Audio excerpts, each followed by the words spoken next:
The janitor's mop left small streaks of light on the marble floor as the morning sun spilled through the towering glass walls of Sterling Enterprises.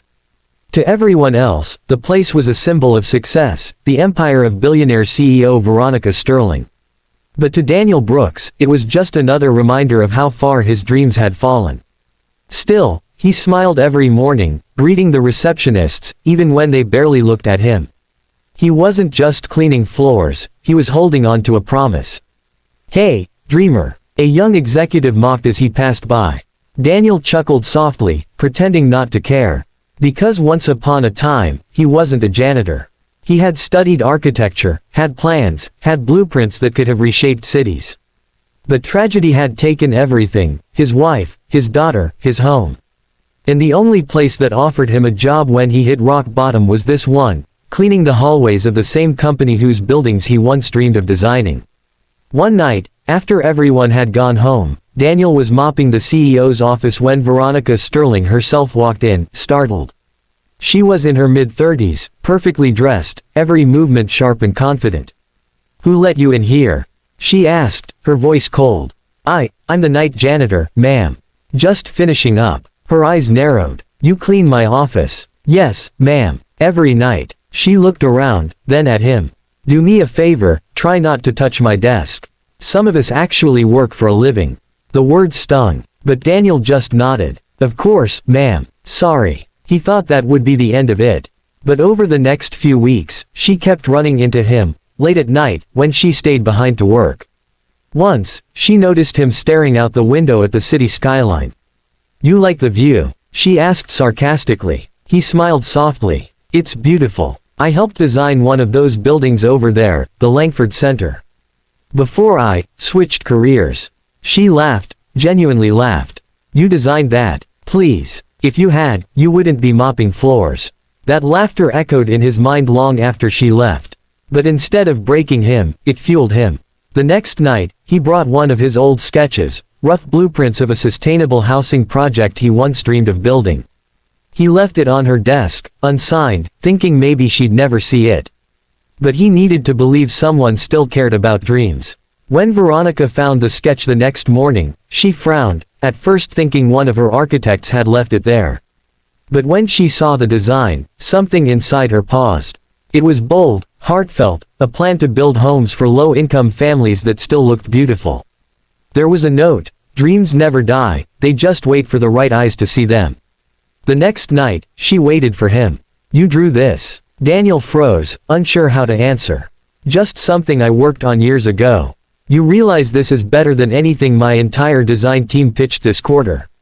she said, half joking, half incredulous.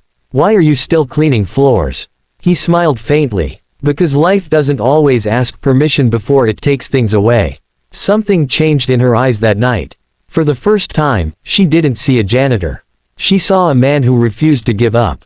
Weeks passed, and Veronica found herself thinking about his design, and about him. She started asking questions. She learned his wife had died in a car crash caused by one of her company's faulty construction materials. The guilt hit her like a knife.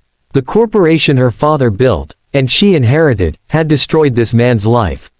She called an emergency board meeting. "We need to make this right," she said. But the board members scoffed. "He's a janitor, Veronica. Forget it." But she couldn't. That night, she found Daniel again. "You're coming with me," she said. He looked confused as she led him to her private conference room. "You're going to present your design tomorrow. I'm giving you the chance." He shook his head. "They'll never listen to me." She smiled. "Then they'll listen to me." The next morning, in front of the board, she introduced him, not as the janitor, but as an architect whose vision could change lives. Some laughed. One even whispered, "Has she lost her mind?" But when Daniel began to speak, the room fell silent. He talked not just about buildings, but about people. About dignity. About hope. By the end of the presentation, even the skeptics couldn't deny the brilliance in his plan. Veronica stood up and said, "Sterling Enterprises will fund this project, and Daniel Brooks will lead it."